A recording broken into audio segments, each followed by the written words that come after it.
So we had to use the chart to figure out how big Diego's stack was and Lynn's. So I'm going to put a D for Diego and an L for Lynn. So Diego over here has 3 of these. So I could add 1200s 3 times.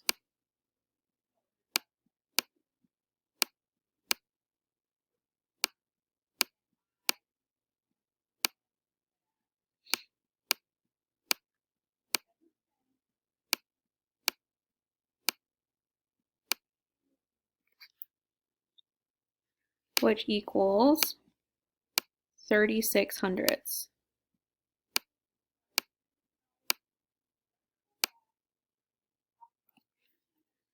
Draw a line.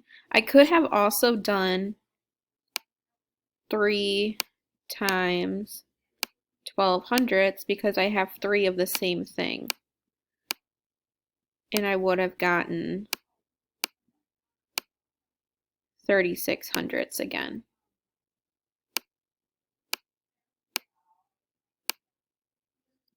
Now Lynn only has 1, so she only has 1200s for her length because she only has 1 of them. You can see over here.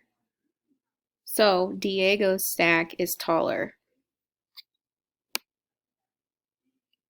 Now if they stack their peso coins, whose stack would be taller? So now we have to look up at their pesos. So all of this is their pesos. So I'm going to write D over here for Diego. Draw a line, and this will be Lynn's stack.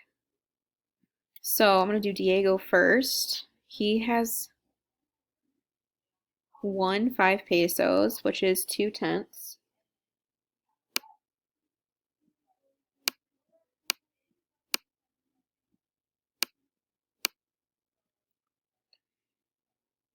And he's got 2 of the 20ths. Or 2500, sorry.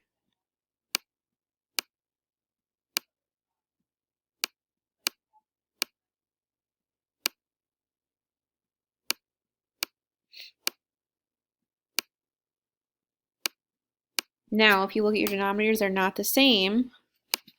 So I'm going to change my tenths to hundredths and then add them. So 20 or 25 and 25 is 50. Plus another 20 would be 70.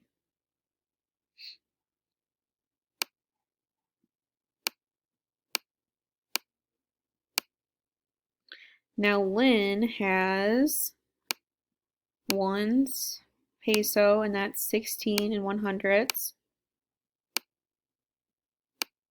Plus, she's got a 14 and 100ths. She's got 1 of the 5 pesos. And that is it. So again, they're not the same. So I'm going to change my 2/10 to 100th. And I'm going to add. I'm going to write right here 16 plus 14. 6, 7, 8, 9, 10. 1, 2, 3. 30 plus 20 is 50. 100ths. So is 70 or is 50 bigger? So again, Diego's would be the bigger stack.